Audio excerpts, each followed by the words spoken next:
terima kasih. Kita lanjutkan diskusi malam hari ini dan bergabung juga bersama kami melalui sambungan Zoom, Koordinator Maki Boyamin Saiman. Selamat malam, Bang Boyamin. Selamat malam, Assalamualaikum Elvira dan seluruh yang hadir di studio. Saya mohon maaf karena tidak terkejar waktu, harus kerja di Medan ini. Baik, baik, lagi di Medan. Pertanyaan saya, tadi kita sudah diskusi awal di head to head mengenai hukuman mati untuk para koruptor ini, Bang. Secara regulasi sudah ada, Undang-Undang Tipikor sudah ada. Kalau tadi Bang Ariso mengatakan didegradasi di KUHP yang terbaru. Melihat regulasinya sudah ada. Kalau menurut Anda sendiri, mengapa kemudian aturan ini belum pernah diterapkan sampai sekarang? Ya, karena belum memenuhi syarat pasal 2 ayat 2 itu, bahwa dalam keadaan tertentu diancam hukuman mati. Sebenarnya pernah kemarin di kasus Jiwasraya dan Asabri, itu kan mestinya dituntut hukuman mati sebagai residivis, tapi belum memenuhi syarat. Residivis itu masih dimaknai bahwa dihukum korupsi dalam keadaan tertentu atau tidak tertentu pun, tapi kemudian keluar dari penjara korupsi lagi. Itu namanya residivis. Tapi tidak bisa digabung misalnya korupsi 3 kali ditarik satu persidangan, itu masih nggak boleh menurut versi hakimnya, masih begitu. Jadi ya memang aturannya belum memungkinkan. Nah, sementara kemarin sebenarnya sudah teriak-teriak dalam keadaan bencana itu kan dalam keadaan COVID. Nah, malah korupsi bansos COVID itu sebenarnya layak dituntut hukuman mati. Malah KPK ternyata nggak berani menuntut hukuman mati kan gitu. Jadi ya itu menjadi kendala-kendala. Tapi dalam kasus Asabri kalau tidak saya salah itu malah bahkan pernah dituntut hukuman mati. Tapi hakim nampaknya tidak setuju karena sebelumnya sudah dituntut dalam perkara Jiwasraya misalnya seumur hidup. Nah, dalam kasus Asabri ternyata dia pelaku lagi begitu.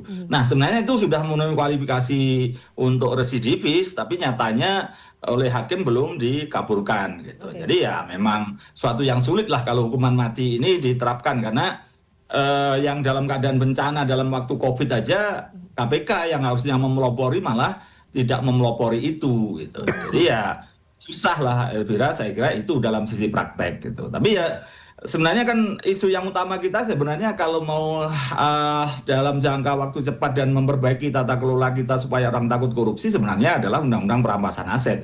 Itu yang paling memungkinkan. Karena nanti orang akan takut karena korupsi dimiskinkan, ya sudah nggak akan berani korupsi lagi. Sebenarnya ini kan efek jerah.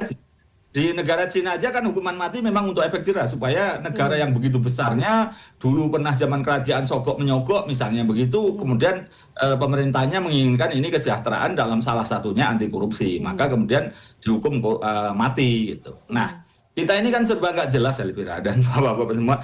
Misalnya pernah saya datang ke Filipina, itu jelas di sana dalam kasus suap, kalau pemberi ini bersedia lapor atau bersedia buka-bukaan, maka dia tidak jadi tersangka.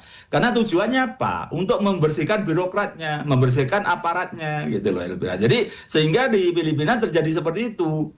Dan kemudian sekarang kemarin juga di Amerika Selatan, Brasil, Kolombia, Peru, segala macam, itu presidennya terpilih yang pro kesejahteraan. Dan itu kemudian meningkat, baru terpilih orang-orang yang pro kesejahteraan, dan juga dalam pro kesejahteraan itu juga programnya termasuk perbaikan tata kelola, sudah langsung meningkat itu, harga langsung stagnan, tidak inflasi, dan pertumbuhan langsung naik, bahkan nilai uangnya naik cukup lumayan dibandingkan kita gitu. Brasil aja yang dulu tidak bernilai uangnya sekarang udah 3.500 loh per realnya Brasil gitu.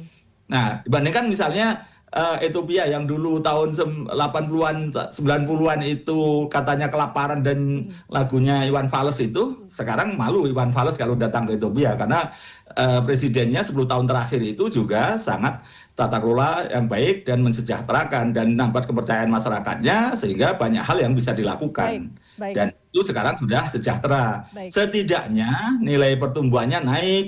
Memang betul bahwa pendapatan kotornya itu masih di bawah Indonesia dibandingkan istilahnya pendapatan nasional GDP lah, pertumbuhan itu. Jadi Bang Boyamin, tapi mereka bahwa mohon maaf saya potong. Ya. Artinya instrumen untuk memberikan efek jera bagi para koruptor ini ada instrumen lain, rancangan Undang-Undang Perampasan Aset misalnya, kemudian pembenahan tata kelola sistem dan lain-lain. Jadi hukuman mati menurut Anda bukan hanya satu-satunya instrumen yang bisa memberikan efek jerah? Ya, kalau cuman kita langsung menerapkan hukuman mati bagi koruptor, itu hanya akan membunuh orang gitu, tidak ada perbaikan tata kelola. Baik. Dan itu nanti malah menjadikan masyarakat dendamnya kayak malah menjadi sesuatu yang tidak benar gitu loh. Kita juga tidak bisa memberikan edukasi pada masyarakat gitu. Oke. Sehingga ini seperti zaman revolusi Prancis, pokoknya bunuh aja rajanya kan gitu kan, dihukum mati kan raja dan keluarganya. Nah, ini yang kemudian tidak ada edukasi juga gitu. Sementara kalau kita mencontoh Cina gitu, edukasinya jelas ada gitu. Oke.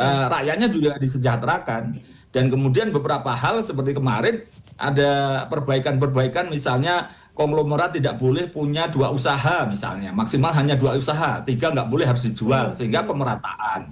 Nah, ini yang penting gitu loh. Baik. Ini kan konglomerasi di kita juga begitu buruknya gitu, hanya 1% sampai 2% yang mengelola ekonomi kita gitu. Baik.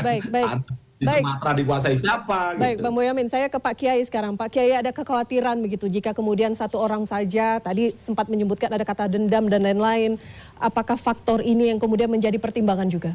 Saya ingin menyampaikan karena berangkatnya dari telaah hukum Islam ya. Ya. Bahwa dalam hukum Islam hukuman itu bukan karena dendam atau benci, tidak. Tapi bentuk adalah untuk memeratakan kasih sayang.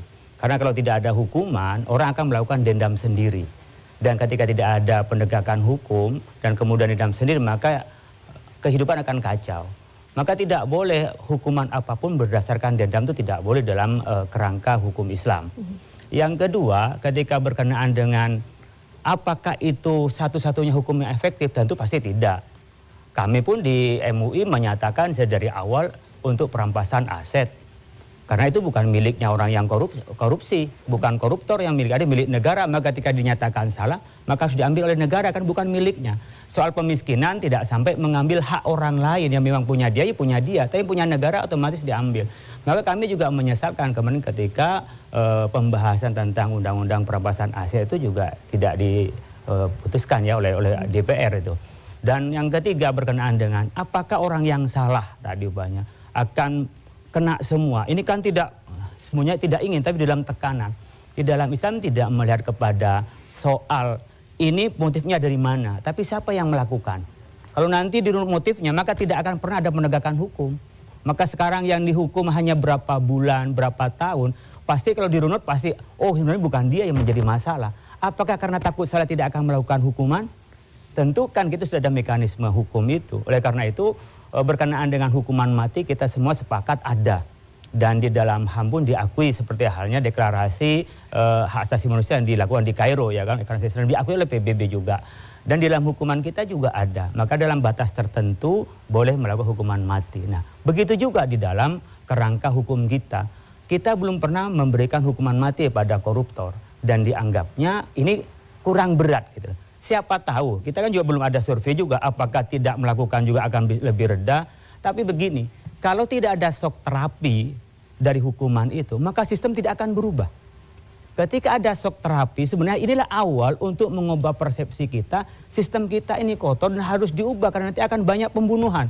Kalau dalam tanda kutip tadi pembunuhan atau banyak kematian karena hukuman dari akibat sistem yang tidak baik itu. Jadi tidak dipisahkan hukuman lalu tidak memperbaiki sistem atau memperbaiki sistem tanpa hukuman. Dua-duanya bisa jalan bersama. Tapi ini shock terapi yang di dalam pembahasan kami. Apa ya shock terapi yang bisa mengubah kondisi Indonesia kepada lebih baik, bisa lebih bebas dari korupsi-korupsi ini. Kita mengakui bahwa kita jangan sampai salah memberi hukuman. Jadi dalam kaidah kami itu lebih baik salah karena tidak memberi hukum daripada salah memberi hukuman. Artinya salah mengampuni daripada salah memberi hukuman. Oleh karena itu proses jalannya hukum, persidangan, pembuktian dan siapa sebenarnya yang salah tentu dituntut lebih adil dan lebih arif dan lebih tepat pada saat itu sehingga hukuman tidak salah sasaran. Tapi hukuman mati yang kami tawarkan sebagai boleh memberikan hukuman mati pada koruptor ini karena memang kebelakangan ini tidak bisa lihat tidak efektif dan bisa lihat akhir-akhir ini kan malah penegak hukum harusnya mereka menjamin kesejahteraan dan seterusnya dibanding umpamanya 2 tahun belakangan. Ini kan setahun belakangan kan ini sangat apalagi umpamanya penegak hukum mempunyai kekayaan sekian kemudian yang harusnya ini sampai mengambil dana dari pendidikan kemudian dikorupsi seperti ini kan bisa dilihat kepala daerah yang mereka juga lomba-lomba. Nah, kan pasti mereka korupsi karena apa? Ya, pasti juga karena sistem. Tapi sistem ini apakah pernah niat untuk diubah sehingga tidak menimbulkan korupsi berjamaah itu? Maka kalau ini ada yang dihukum mati, barangkali sistem bisa diubah karena ada shock terapi seperti ini. Oke, baik. Terima kasih, Kiai. Prof Gayus, untuk pembenahan sistem harus ada shock terapi. Harus dimulai dengan hukuman mati untuk koruptor. Sebenarnya siapa sih yang berhak menentukan jenis hukuman di sebuah negara? Ya negara itu sendiri. Ada 3 jenis pilihan yang dipilih untuk pidana modern sekarang. Yang pertama represif. Satu bentuk hukuman yang memang tegas, keras dan membuat jera. Kita pernah melakukan itu di Indonesia ketika kita baru merdeka. Ya semua dibuat, dirancang tidak sebagaimana mestinya.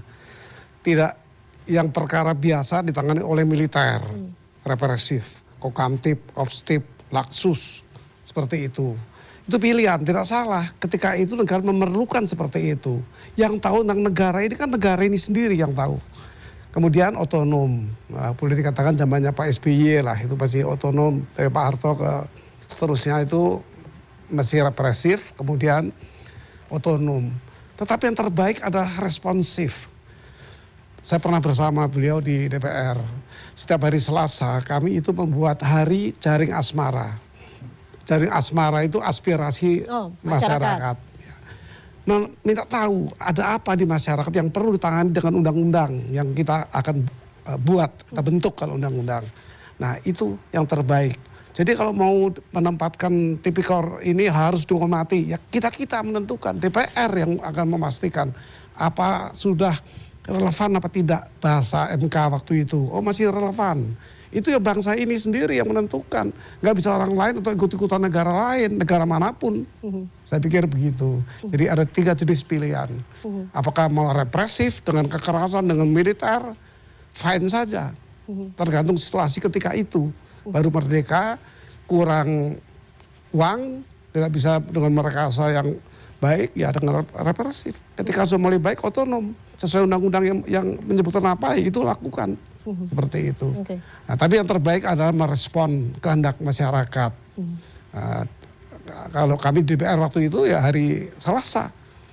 Hari jaring aspirasi masyarakat, itu numpuk itu. Kita teliti yang mana yang lebih baik didahulukan.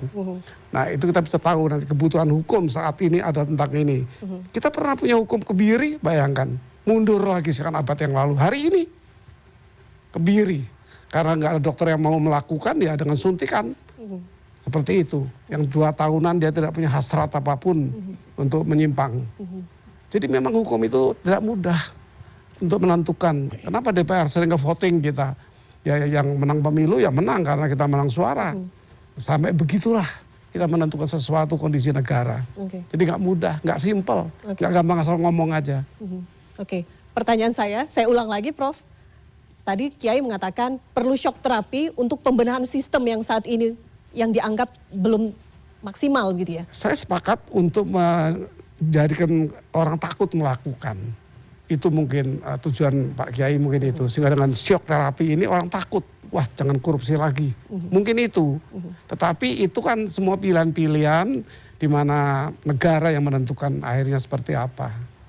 Oke, baik. Bang Boyamin, sebelum saya tutup pertanyaan saya tadi saya ingin konfirmasi juga. Shock terapi itu dimulai dengan hukuman mati untuk koruptor. Agar sistem kita bisa berjalan dengan lebih baik lagi. Ya, karena memang negara kita ini kan, saya mohon maaf kalau teori saya salah itu, parsial itu. Tidak ada suatu sistem konsep yang betul-betul sudah matang, dipikirkan bersama dan akan dijalankan.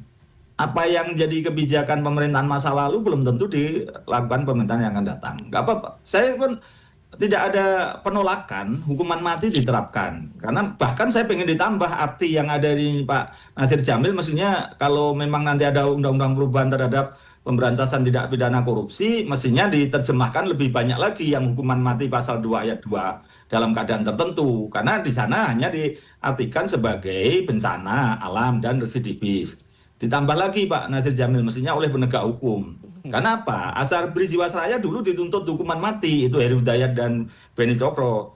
Nah, itu dituntut bisa jadi oleh Pak Febri Adriansah. Lah, kalau sekarang Pak Febri Adriansah juga melakukan dugaan korupsi, nanti mestinya korupsi yang dilakukan oleh penegak hukum itu ditambahi sepertiga. Nah, sepertiga dari seumur hidup apa? Kan iya hukuman mati juga gitu. Jadi justru saya ingin selalu mengatakan kita lebih harus fokus kepada birokrat kita dibersihkan, baik birokrasi sipil maupun penegak hukumnya gitu. Nah, ini yang menurut saya malah perlu ditambah hukuman mati itu adalah ketika dilakukan oleh aparat penegak hukum, karena kita sudah mengamanatkan kepada yang bersangkutan untuk memberantas korupsi, tapi kemudian diduga malah korupsi dan bahkan nilainya lebih tinggi. Ini kan justru memang harus ada tujuan kita ini mau seperti apa sih gitu. Filipina jelas sederhana aja. Dalam kasus suap sepanjang dia mau melapor atau buka-bukaan nggak dijadikan tersangka kan. Di sisi kita banyak pejabat kita atau oknum kita mengancam orang untuk buka, ya misalnya udah terlanjur nyuap untuk dapat proyek tapi nggak jadi, terus ngancam saya laporkan, ya udah kamu laporkan nggak apa-apa tapi kamu nanti juga kena karena penyuap itu. Akhirnya orangnya nggak berani. Nah ini konsep kita ini loh yang mohon maaf kita ini ya seperti Pak Saud pun bilang, kalau kita hanya begini gitu, 100 tahun lagi ya kita begini aja gitu. Nggak ada akan kemajuan-kemajuan. Maka kalau memang itu sebagai kesepakatan bahwa ini hukuman mati malah diterapkan, saya minta ditambah oleh penegak hukum gitu. Artinya dalam keadaan tertentu itu gitu. Karena memang inilah parsial kita itu ya harus dipaksa dari satu sisi, nggak apa-apa kalau memang begini lagi gitu. Tapi ini ya harus konsisten kita terapkan gitu. Bersamaan juga kita sahkan undang-undang perampasan aset. Itu yang utama. Dimiskinkan dan juga dimatikan. Karena gini Mbak Elvira, ini kan bentuk pengkhianat sebenarnya korupsi itu. Dipercaya tapi pengkhianat. Dimanapun negara, apalagi negara zaman kerajaan, zaman sekarang pun namanya pengkhianat itu diperlakukan sebagai pemberontak ya hukumannya mati gitu. Dan ini kan bukan membunuh satu generasi, bisa 3 generasi karena korupsi. Pendidikan mahal, orang jadi bodoh. Karena korupsi kesehatan mahal, maka banyak orang mati. Karena korupsi banyak orang kelaparan, biaya hidup mahal, kan gitu. Ini kan membunuh banyak generasi, jadi layak hukuman mati sebenarnya. Dari sisi itu Mbak Elvira. Oke baik, Bang Boyamin terima kasih catatan kritisnya. Sayang sekali tidak bisa bergabung bersama kami malam hari ini. Semoga nanti tema lain kita akan berbincang lagi. Terima kasih Bang Boyamin, langsung dari Medan, Sumatera Utara. Terima kasih. Baik, kami jeda dulu, kami akan kembali sesaat lagi tetap di Head to Head with Elvira.